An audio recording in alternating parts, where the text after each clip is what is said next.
નમસ્કાર વાલા વિદ્યાર્થી મિત્રો, કેમ છો? મજામાં ને? આજે આપણે જોવાના છીએ ધોરણ 9 વાર્ષિક પરીક્ષાલક્ષી અસાઇનમેન્ટ, બરાબર. આદર્શ પ્રશ્નપત્ર સહિત ઉત્તર 2026ની જે નવી લેટેસ્ટ આવી છે એ આપણે જોવાના છીએ. અને એમાં આજે આપણે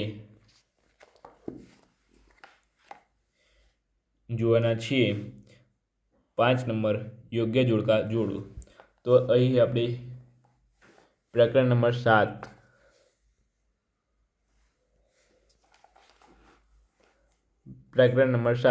પ્રથમ પરીક્ષાના અભ્યાસક્રમમાંથી અ અને બ બે આપેલા છે. તો અહીં તમારી આવશે એક્સ ઇન્ટુ ટી એટલે કે વેગ સમયના આલેખ દ્વારા ઢાળ પરથી મળતી રાશિ કહી છે. તો એ જવાબ આવશે વેગ એટલે કે મીટર પર સેકન્ડ ઇનવર્સ. ત્યાર પછી છે એક્સ ઇન્ટુ ટી એટલે કે સ્થાનાંતર અને સમય, બરાબર. અહીંયા વેગ અને સમય, અહીંયા શું હતું? સ્થાનાંતર અને સમય. અહીંયા વેગ અને સમયના આલેખ દ્વારા ઘેરાતું ક્ષેત્રફળ એક મળતી રાશિ કઈ છે? તો એ જવાબ આવશે તમારે મીટર બી. ત્યાર પછી 2 નંબર છે અમુક પતન પામતા પથ્થરની ગતિ કઈ હોય? તો અહીંયા જવાબ આવશે અચળ પ્રવેગ. ત્યાર પછી છે શિરોલંબ ઉધ્વ દિશામાં ફેંકેલા પથ્થરની ગતિ. તો એ જવાબ આવશે અચળ નિયમિત પ્રતિપ્રવેગ, બરાબર. ત્યાર પછી 3 નંબર અહીંયા જોઈ લઈએ તો ઝાડ પર બેઠેલું પંખી. તો અહીં જવાબ આવશે બી સ્થિર અવસ્થા, બરાબર. ત્યાર પછી છે ઝડપ સમયના આલેખ દ્વારા ઘેરાતું ક્ષેત્રફળ. તો અહીં જવાબ આવશે તમારે સી અંતર. ત્યાર પછી આગળ આપણે વાત કરીએ તો ગતિની ત્વરતા દર્શાવે છે. તો એ જવાબ આવશે સી ઝડપ. મીટર સેકન્ડની -2 તો અહીંયા વિદ્યાર્થી મિત્રો જવાબ આવશે બી પ્રવેગ, બરાબર. પ્રવેગનું એકમ છે. ત્યાર પછી 5 નંબર છે અહીં કે -5 મીટર પર સેકન્ડ સ્ક્વેર અને 20 મીટર પર સેકન્ડ સ્ક્વેર. તો આ શું દર્શાવે છે? અહીંયા માઇનસ છે તો અહીંયા પ્રવેગ આવે કે પ્રતિપ્રવેગ આવે? તો માઇનસ હોય તો પ્રતિપ્રવેગ આવે, બરાબર. તો અહીંયા 5મા પહેલામાં સી પ્રતિપ્રવેગ.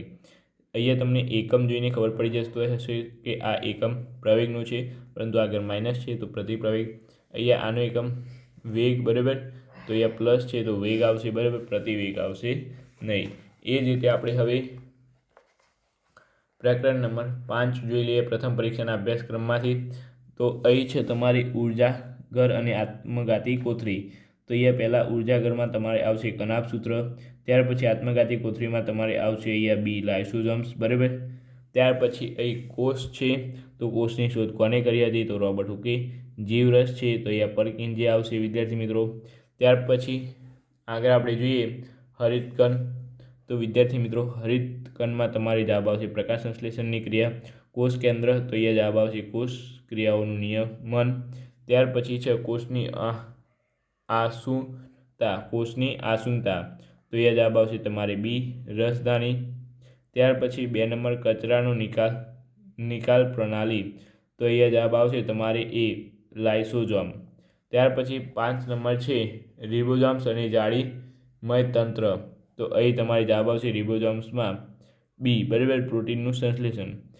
2 નંબર છે જાળીમય તંત્ર. તો એ જવાબ આવશે તમારે અંતરરસજાળ, બરાબર.